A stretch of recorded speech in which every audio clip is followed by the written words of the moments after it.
with the score advantage, what can you expect out of this match, and how is the team stepping into this matchup?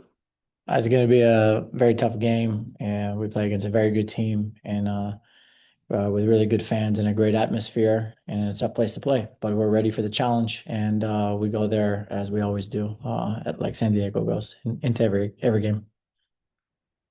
Going into Mexico, you already experienced a matchup against Pumas there, and just from the atmosphere that is to be expected, how much more does it feel like it's at stake with this atmosphere?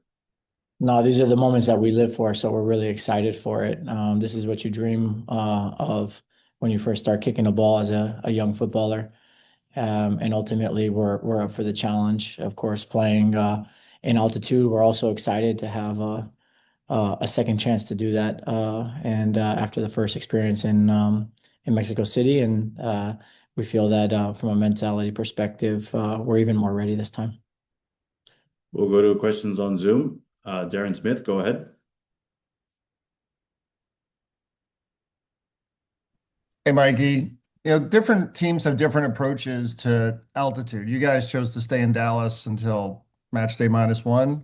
I just wonder what sort of goes into the decision making about some teams think you want to get there as soon as possible and acclimate. Other teams think, you wait until the last minute. What were you guys processing for that?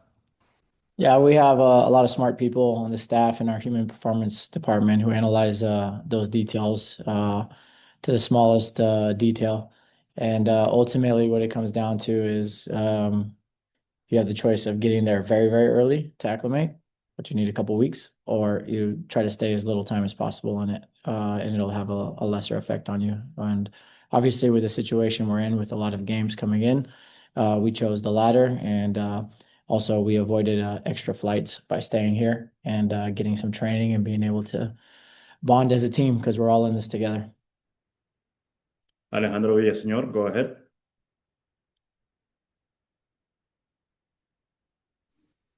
Hola, ¿qué tal, Miki? De este lado, Andrés Islas para Fox Sports México. Con esto que platicas del itinerario, ¿no? Al final de cuentas, preguntarte por qué San Diego puede llegar a vencer a Toluca pensando en la localía que es fuerte, 16 partidos seguidos sin perder, aunque ya San Diego le cortó esa racha, ¿no? Que tenía Toluca de 11 partidos al hilo sin conocer la derrota. Y aprovechar también para preguntarte por dos mexicanos, el caso de Irving Lozano, que ayer leía que pues ya al estar descartado, si es real esto de que saldrá una vez que termine la Copa del Mundo, y un segundo, el de Marcel Ruiz, que salió lesionado en el partido de ida, se va a perder varios meses de actividad, incluso el Mundial. Preguntarte si tienes algún mensaje para el mediocampista mexicano después de esta noticia. Gracias. Ya, sobre Irving no hay nada que decir porque mi enfoque está en el partido y en los jugadores con quien contamos. Y sobre Ruiz, no, fue una lástima porque es un gran jugador y se nota que es un chico que juega un tipo de juego muy completo. Se nota gran compañero, líder, bueno en ataque, bueno en defensa. Y cuando un jugador se lesiona así, es triste para todo el mundo porque el salud del jugador tiene que venir primero y principal siempre. Y sobre el partido, mira, cada vez que juegas al fútbol, cada vez que juegas a la pelota, hay chances de ganar, perder y empatar. Y nosotros sabemos eso, entonces nosotros enfocamos más que nada en nuestro rendimiento y las intenciones que tenemos para el partido y esas intenciones son siempre para salir a ganar y a ver qué pasa y jugar el mejor juego que podemos jugar.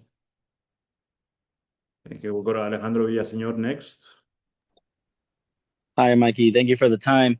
We've heard you talk time and time again that sandiegofc, your team will always play true to their style, which is very attacking. Is in a game like this where you're ahead by one, but the away goal rule still stands.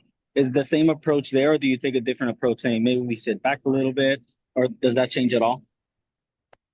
We always talk about having a no regret mentality and in everything we do, from the moment we step on a training pitch, if we play a big game, if we play a friendly. And in order to do that, you have to go for the game.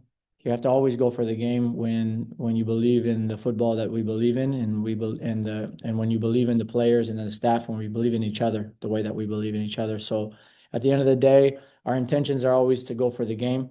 We always want to control it as much as we can, to score goals, and to win. And then, of course, the whistle blows and you start playing against another good team, and you have to be ready for every single moment that can come. And you've also always talked about when a player's out, the next man up has to step up. Who is that player that will have to step up in Manu Dua's absence tomorrow?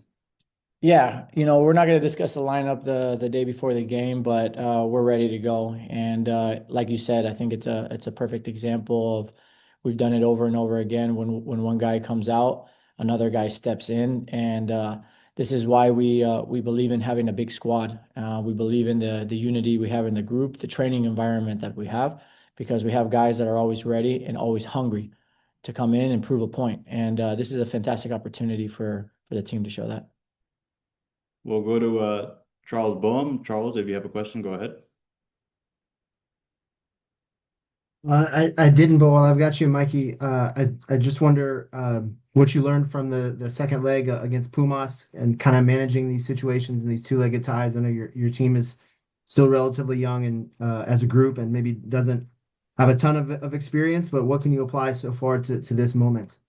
Yeah, the most important thing we learned or we took away from the second leg at Pumas was now we lived it together. We lived that game in Mexico in altitude, and now we have that in our memory bank. Just like last year, we were learning each other and we were learning everything for the first time. The beginning of this year, one of our big strengths that we felt was now we have shared experiences together. And I think the most important thing is now we have that shared experience in Mexico in a second leg in a decisive game in altitude, and we're ready for that challenge. Okay, última pregunta con Vladimir García. Adelante, Vladimir. Hola, muchas gracias. En español, por favor, Vladimir García de TUDN. Ya con la información previa de lo sucedido contra Pumas, viajar a territorio mexicano, coach, quisiera saber si a usted en lo particular le gusta este nuevo formato de la CONCACAF Champions Cup, si le gusta esta competencia que están teniendo los clubes mexicanos, el nivel que se está incrementando de las dos ligas también, de Estados Unidos, de la mexicana, el crecimiento que está teniendo el fútbol centroamericano. ¿Le gusta esta nueva edición? ¿Cree que es más competitiva que las anteriores? Gracias. Bueno, es nuestra primera experiencia en la competencia y hemos jugado contra Pumas y Toluca, y para nosotros es buenísimo porque nosotros queremos probarnos, que nos queremos probar contra los mejores, y los primeros pasos como un club en este torneo han sido buenísimo contra un gran nivel de rival y en entornos muy buenos en los estadios. Entonces sí, yo diría que sí. Y para mí y para nosotros es muy importante que el MLS y la Liga MX va fuerte, porque creo que es fundamental para el fútbol en este continente, que todos países van fuerte en el fútbol, al nivel de selección y también al nivel de liga y también al nivel de inferiores.